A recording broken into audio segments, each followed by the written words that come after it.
Beloprimtio, Birchut, Moraï, Rabotai, Shamaim. s'il vous plaît, là. Des Halou Nishmat, mon grand-père, Aaron Ben Yaakov, dont le jour anniversaire du décès est aujourd'hui.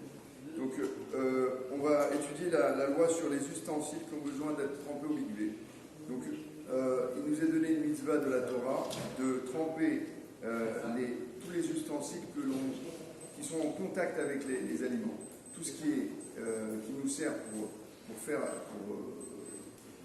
les conserver ou pour les préparer ou autre.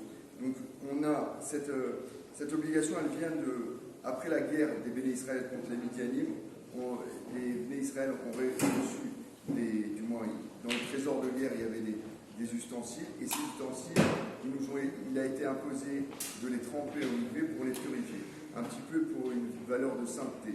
Donc cette obligation existe encore aujourd'hui, et chaque fois que l'on achète un objet neuf, qui soit de matière fer, c'est une obligation de la Torah. Alors, ce qui est verre et porcelaine, c'est une obligation des Rabbanan.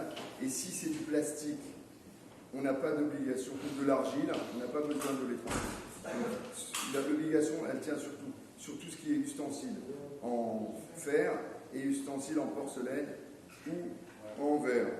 Voilà. Donc, par exemple, tout ce qui est en contact avec un aliment a cette obligation.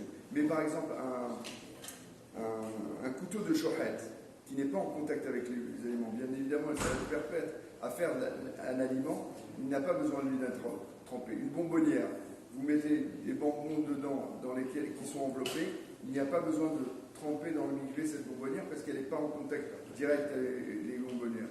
Un récipient, une marmite, qui va vous servir uniquement qu'à la conservation de certains aliments, comme elle permet la conservation, vous êtes obligé de la tremper. Voilà, Beloprimtio et Yom Tov.